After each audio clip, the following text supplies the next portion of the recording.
भाई चलिए। नमस्कार साथियों, स्वागत है आप सभी का कुमार एंटरटेनमेंट के इस प्यारे से प्लेटफॉर्म पर। मेरा नाम है रवि मोहन शर्मा और आप देख रहे हैं एक बहुत ही प्यारा सा मज़ेदार सा सेशन। आज चूंकि स्वास्थ्य ठीक नहीं है, फीवर आ रहा है मुझे, लेकिन मेरा आपसे अनुरोध है कि प्लीज़ चीज़ों को बेहतर बनाए रखें और कोशिश करिएगा कि चीज़ों को बढ़िया बनाने की। ठीक है ना? मेरे सभी प्यारे भाई बहन बहुत अच्छे हैं, मुझे पता है। तो मेरा आपसे निवेदन है कि चीज़ों को बढ़िया बना के हुए आगे चलें। ठीक है ना? चलेगा। कल हम लोग सोर्स पढ़ रहे थे और विदेशी यात्रियों के विवरणों के बारे में पढ़ रहे थे। इसी बीच एक व्यक्ति आता है जिसका नाम है हेनसांग। ध्यान रखिएगा, क्या नाम है बच्चे? हेनसांग नाम है, ये बात ध्यान रखिएगा। क्लियर है? क्या नाम है? हेनसांग।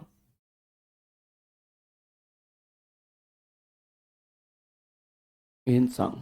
क्लियर है? 629 ईस्वी में हेनसांग जो है साथियों आता है।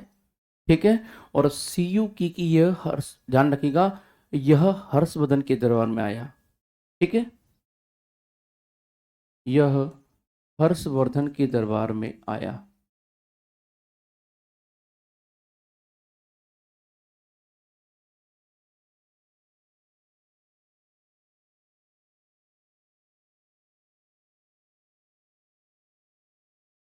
हर्षवर्धन के दरबार में आया। इसे नालंदा विश्वविद्यालय में अध्ययन तथा अध्यापन दोनों किया और इसे यात्रियों का राजकुमार कहते हैं। ये बात मैंने आप लोगों को बता दी है। ठीक है। चलिए, नमस्कार साथियों, कैसे हैं आप सभी लोग? जय हिंद, जय भारत, वंदे मातरम। खुश रहें, मुस्कुराते रहें, जीवन का आनंद लेते रहें। फिर इसके बाद आएगा इत्सिंग 673 ईस्वी में। ये कल हो गया था। हम लोग किसके बारे में पढ़ रहे हैं? इत्सिंग के बारे में पढ़ रहे हैं, 673 ईस्वी।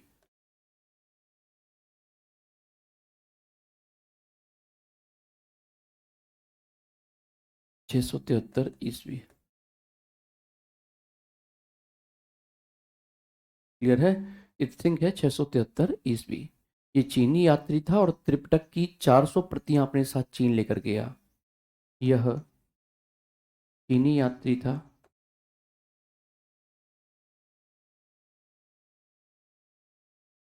और त्रिपिटक की त्रिपिटक की कितनी मेरे बच्चे ध्यान से सुनिएगा? 300 400 प्रतियां, ध्यान रखिएगा, 400 प्रतियां जो हैं, प्रतियां चीन लेकर गया।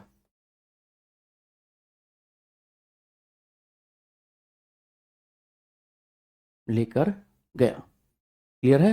यानी कि 400 फोटो कॉपीज लेकर के गया है त्रिपिटक की। ठीक है। इसके बाद मेरे प्यारे साथियों उसका नाम आएगा, वो होगा इब्न बतूता। क्या नाम है? Ibn Battuta. Ibn Battuta. Clear है? इब्न बतूता नाम तो आप लोगों ने सुना ही होगा। एक गाना इसके ऊपर बड़ा फेमस हुआ था, इब्न बतूता पहन के जूता निकल पड़े जापान को, थोड़ी हवा नाक से निकली थोड़ी निकली कान से। ठीक है। ये बड़ा एक बचपन का गाना था हम लोगों का। इब्न बतूता ये मोरक्को का रहने वाला था। और ध्यान से सुनिएगा, यह मोरक्को का रहने वाला था।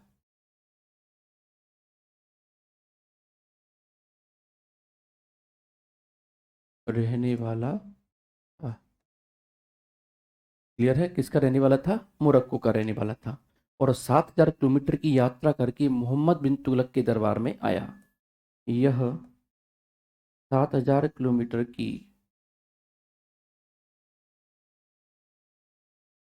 यात्रा तय करके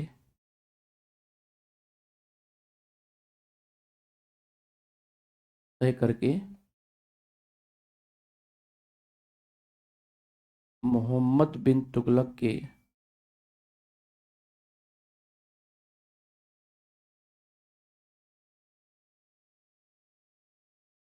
के दरबार में पहुंचा।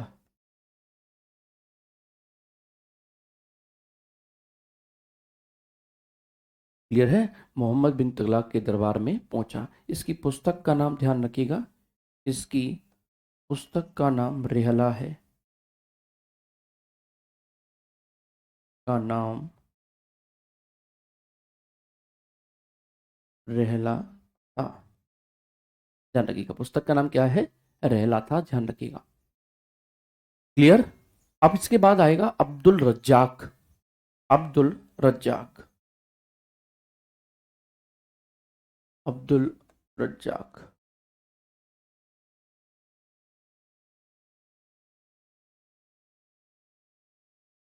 अब्दुल रज्जाक। अब्दुल रज्जाक के बारे में लिखते हैं, ये फारस का रहने वाला था। यह फारस का रहने वाला था।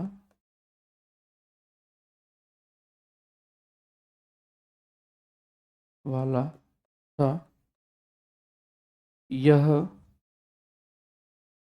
विजयनगर साम्राज्य के काल में आया था।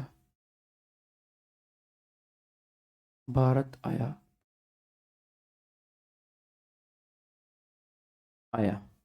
क्लियर है।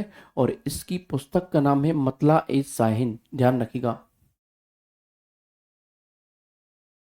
इसकी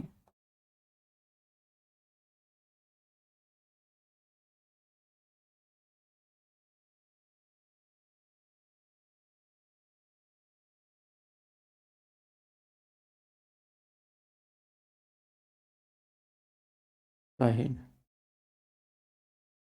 क्लियर है, मतला ए साहिन। और ये कृष्णदेव राय के दरबार में आया था। यह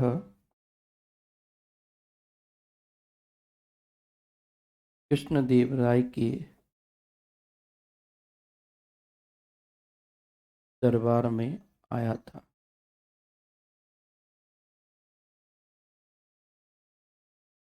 आया था। क्लियर है। ये कृष्णदेव राय के दरबार में आया था।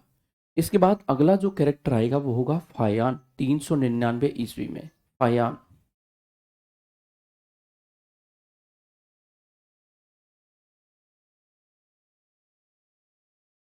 399 ईस्वी में फायान। क्लियर है। इसके बारे में, ये फो क्यू की पुस्तक का रचनाकार है। फो क्यू की। फो क्यू की पुस्तक का रचनाकार, ध्यान रखिएगा, ठीक है। और इसके अलावा ये चंद्रगुप्त द्वितीय विक्रमादित्य के दरबार में आया था। यह चंद्रगुप्त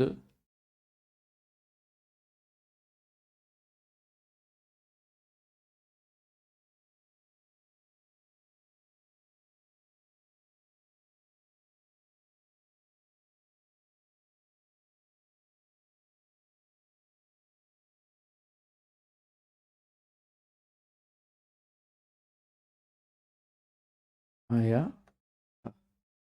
क्लियर है। चंद्रगुप्त द्वितीय विक्रमादित्य के दौरान में ये आया था। और इसमें उस समय के भवन तथा कौड़ी की रचना की है, ये बात भी ध्यान रखिएगा। अगला नाम आएगा संयुगन। इसने अपने 3 वर्ष की यात्रा में बौद्ध धर्म की प्रतियां एकत्रित की, जरूरत नहीं है लेकिन। फिर आएगा हिंसांग। ये सियुकी की यह हर्षवर्धन के दरबार में आया और इसने नालंदा विश्वविद्यालय में अध्ययन तथा अध्यापन भी कहते किया। और इसे यात्रियों का राजकुमार भी कहते हैं, ये भी हम लोगों ने पढ़ लिया। इत सिंह, ये चीनी यात्री था और त्रिपिटक की 400 प्रतियां। एक इसमें एक बात लिख लीजिएगा हिंसांग के बारे में। किसके बारे में? हिंसांग। पहले फायान के बारे में लिख लीजिए थोड़ा सा। फायान हो गया है। हिंसांग के बारे में थोड़ा सा आप लोग चर्चा में कर लीजिएगा। कौन सा है? हिंसांग, ध्यान रखिएगा। हिंसांग 629 ईसा पूर्व।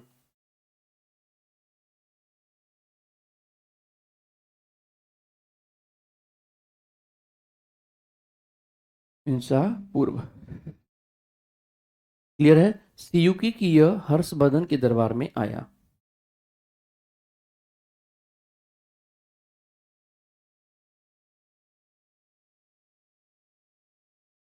तथा यह हर्षवर्धन के दरबार में आया।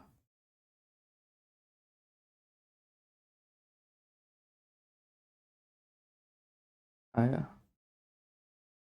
क्लियर है। ये किसमें आया? हर्षवर्धन के दरबार में आया। इसने नालंदा विश्वविद्यालय में अध्ययन तथा अध्यापन दोनों किया। इसने नालंदा विश्वविद्यालय में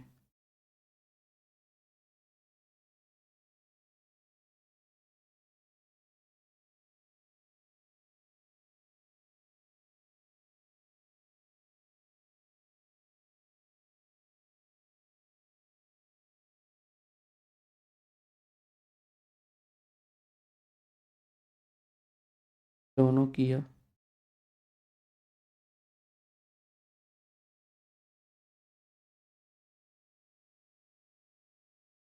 लिखिएगा, इसे यात्रियों का राजकुमार कहते हैं। यानी कि जितने भी यात्री आए उनका क्या कहते हैं, राजकुमार कहते हैं।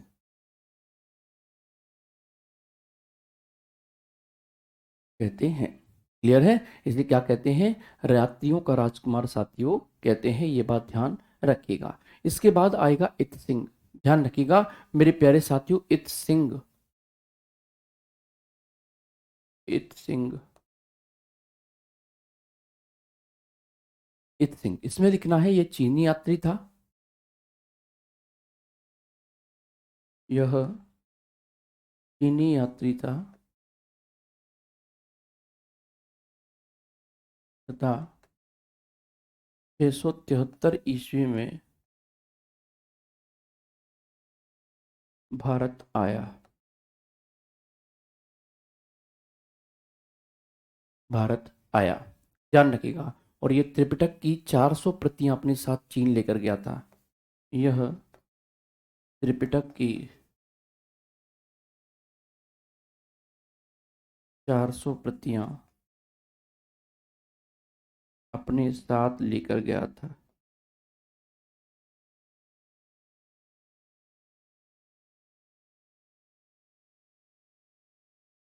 गया था। क्लियर है। अगला है इब्न बतूता।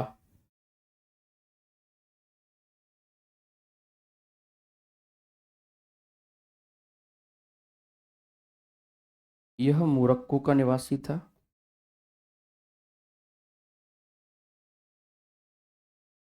निवासी था। क्लियर है। कहाँ का था, मोरक्को का। और फिर मैंने बताया था कि 7,000 सॉरी, मैंने भी क्या बताया, 7,000 किलोमीटर की यात्रा तय करने वाला ये व्यक्ति था। ये बात ध्यान रखिएगा। क्लियर है। तो ये बात हम लोगों ने देख ली है, समझ ली है। ठीक है। हाँ बेटा, मुझे मालूम है पीछे हो गया है। अगला होगा अब्दुल रज्जाक। ये भी हो गया है। ये फारस का रहने वाला था, विजयनगर में आया था। मतला ए शाहन इसकी पुस्तक का नाम था, और कृष्णदेव राय के दरबार में आया था। इसके बाद साहित्यिक सोर्स की बात करेंगे। साहित्यिक सोर्स, साहित्यिक स्रोत।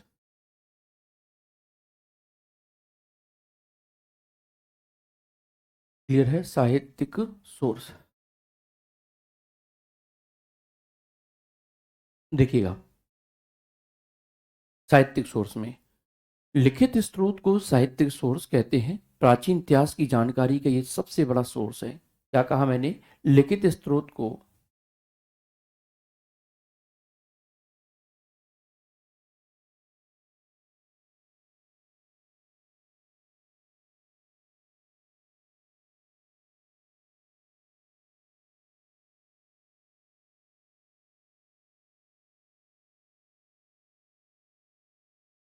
साहित्यिक स्रोत कहते हैं।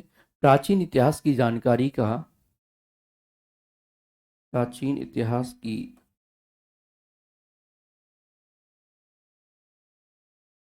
जानकारी का यह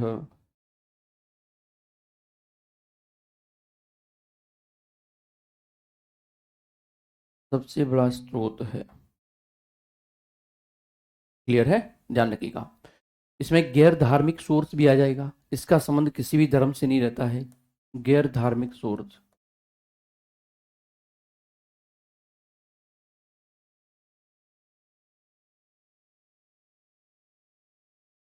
गैर धार्मिक स्रोत, इसका संबंध किसी भी धर्म से नहीं रहता है।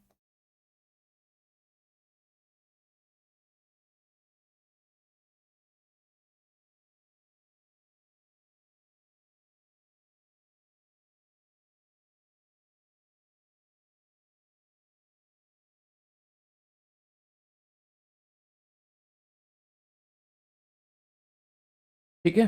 उदाहरण, अर्थशास्त्र। उदाहरण अर्थशास्त्र, कौटिल्य की अर्थशास्त्र।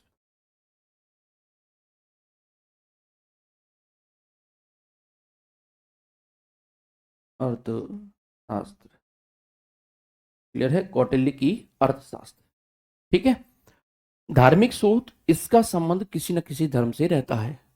धार्मिक सोर्स, धार्मिक स्रोत।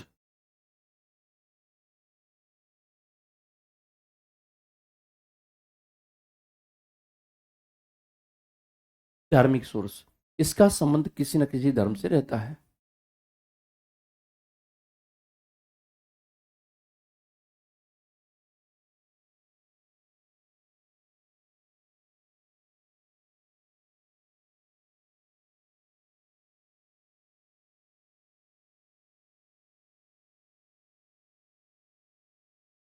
रहता है।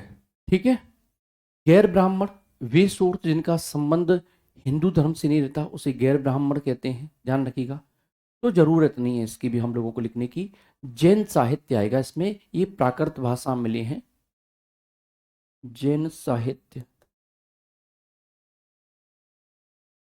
यह लिखिएगा प्राकृत भाषा में मिले हैं।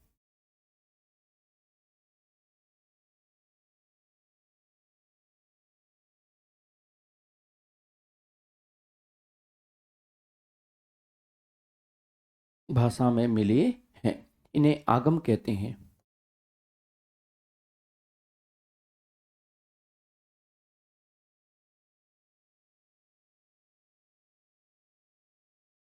कहते हैं। क्लियर है? इन्हें क्या कहते हैं? आगम कहते हैं। उदाहरण के लिए, उदाहरण स्वरूप हम लोग इसमें लिखेंगे कौन कौन से हैं। 12 अंग, अंग, 12 उपांग। लेकिन आपको जरूरत नहीं है इन सबको याद करने की, लेकिन इतिहास के चूंकि टीचर होने के नाते मेरा कर्तव्य है कि मैं इसको लिखाऊं। अचरांग सूत्र, अचरांग सूत्र, भगवती सूत्र, भगवती सूत्र, इसके अलावा कल्प सूत्र,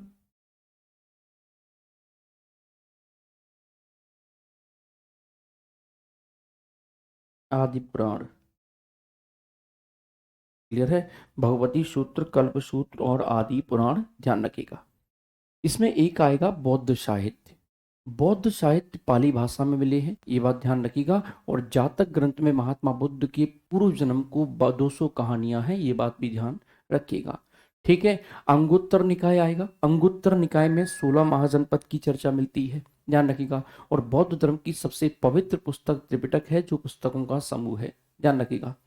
ठीक है। बौद्ध धर्म की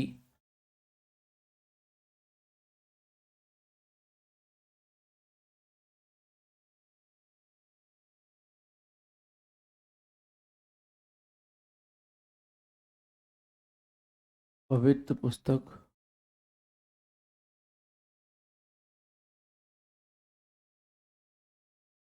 त्रिपिटक है। कौन से बच्चे? त्रिपिटक है, ध्यान रखिएगा। इसे बौद्ध धर्म का, अच्छा, इस त्रिपिटक में एक आएगा सुत्त पिटक। सुत्त पिटक,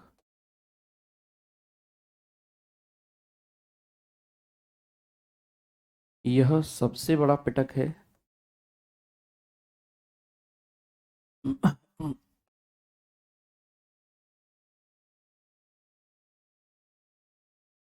पिटक है, ध्यान रखिएगा। ठीक है। इसे बौद्ध धर्म का, इसे बौद्ध धर्म का इंसाइक्लोपीडिया कहा जाता है।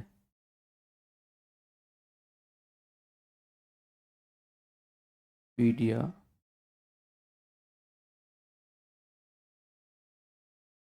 कहा जाता है। क्या कहा जाता है बच्चे? इंसाइक्लोपीडिया कहा जाता है, ध्यान रखिएगा। ठीक है। अगला आएगा विनय पिटक।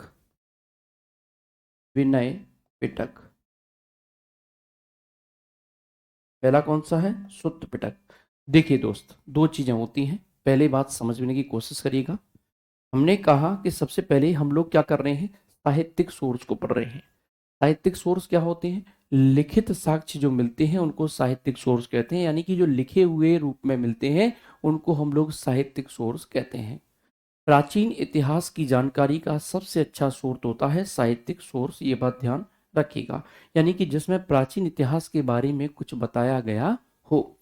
गैर धार्मिक सोर्स, इनका संबंध किसी भी स्रोत से नहीं रहता है। उदाहरण के लिए कौटिल्य का अर्थशास्त्र, ध्यान रखिएगा मैंने क्या कहा, इसका संबंध किसी भी सोर्स से नहीं रहता है, ये बात ध्यान रखिएगा। फिर आएगा धार्मिक सोर्स। धार्मिक सोर्स, इसका संबंध किसी न किसी धर्म से रहता है, ध्यान रखिएगा किसी न किसी धर्म से रहता है। जैन साहित्य ये प्राकृत भाषा में मिले हैं, इन्हें आगम कहते हैं। आगम, इसके कुछ एग्जाम्पल भी हैं, जैसे कि 12 अंग, 12 उपांग, अचरांग सूत्र, भगवती सूत्र, कल्प सूत्र, आदि पुराण। बौद्ध धर्म की सबसे पवित्र पुस्तक त्रिपिटक है। त्रिपिटक को 3 भागों में बांटा गया है। सुत्त पिटक, ये सबसे बड़ा पिटक है, इसे बौद्ध धर्म का इंसाइक्लोपीडिया कहा जाता है। ये आपके एग्जाम में सबसे अच्छा बनने वाला प्रश्न है, ध्यान रखिएगा, मोस्ट इंपोर्टेंट। ठीक है। विनय पिटक, ध्यान रखिएगा ये विनय पिटक क्या होता है। तो मेरे प्यारे साथियों, इसमें विनय पिटक की भी चर्चा की जा रही है। तो विनय पिटक होता क्या है? तो मेरे भाई, सुत्त पिटक के बाद विनय पिटक हुआ, ये सबसे छोटा पिटक है, इसमें बौद्ध धर्म के प्रवेश की चर्चा है। यह सबसे छोटा पिटक है।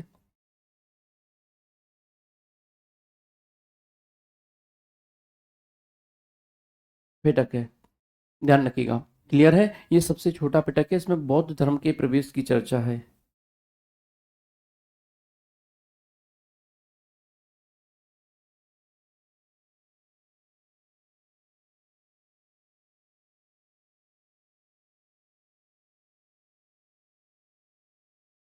चर्चा है। क्लियर है? फिर आएगा अभिधम्म पिटक। तीसरा क्या है? अभिधम्म पिटक। अभिधम्म पिटक।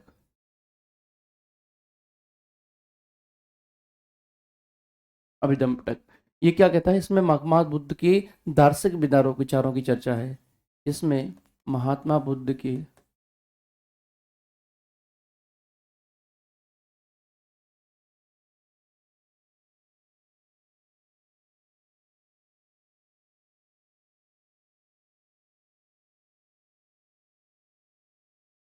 की चर्चा है।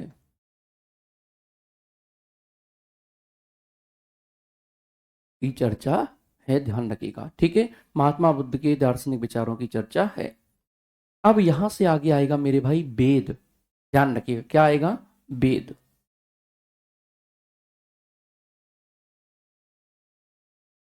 वेद, वेद में हम लोग पढ़ेंगे, वेद का शाब्दिक अर्थ होता है ज्ञान। वेद का शाब्दिक अर्थ होता है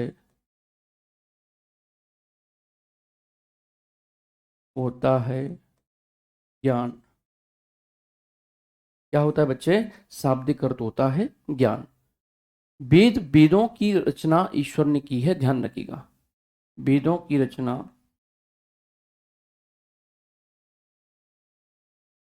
किसने की है? ईश्वर ने की है। ईश्वर ने की है। क्लियर है? वेदों की रचना किसने की है? ईश्वर ने की है। अतः वेद को अपौरुषेय कहा जाता है। अतः वेद को अपौरुषेय कहा जाता है। कहा जाता है। गुप्त काल में कृष्ण द्वैपायन वेदव्यास व्यास ने वेदों का संकलन किया। गुप्त काल में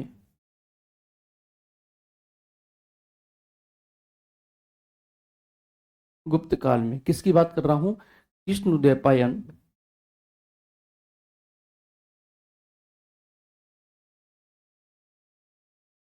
वेदव्यास ने वेदों का संकलन किया।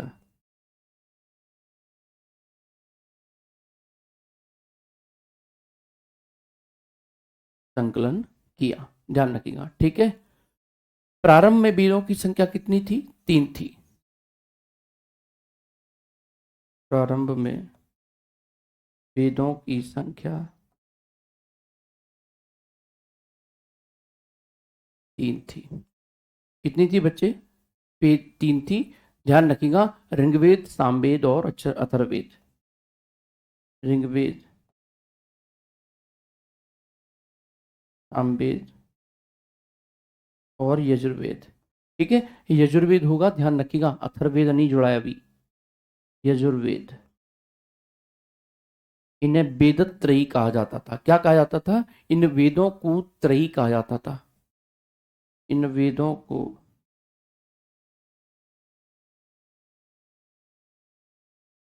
वेदत्रयी कहा जाता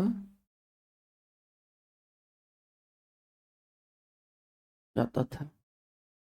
ओके, क्या कहा जाता था? इन वेदों को वेदत्रयी कहा जाता।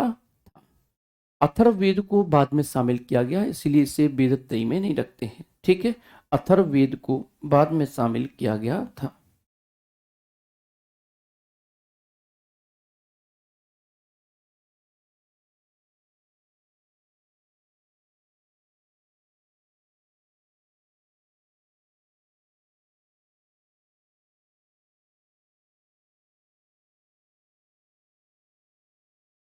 किया गया था। Got it? यहाँ तक चीजें हुई आसान।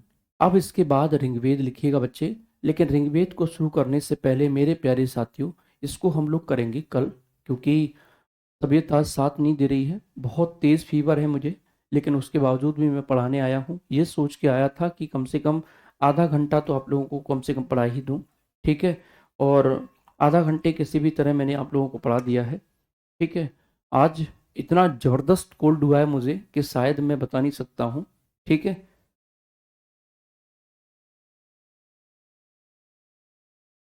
कल यदि स्वास्थ्य ठीक रहा तो संडे को मैं क्लास ले लूँगा आप लोगों की। ठीक है, समझ रहे हैं बात को?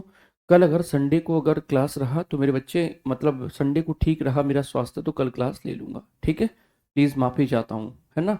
सॉरी, तबीयत ठीक नहीं था और उसके बावजूद भी मैं क्लास इसीलिए लेने आया कि आपका दिन खराब ना हो, क्योंकि स्लॉट लग चुका था। ठीक है, चलेगा। Thank you so much, thank you so much. जय हिंद, जय भारत, वंदे मातरम।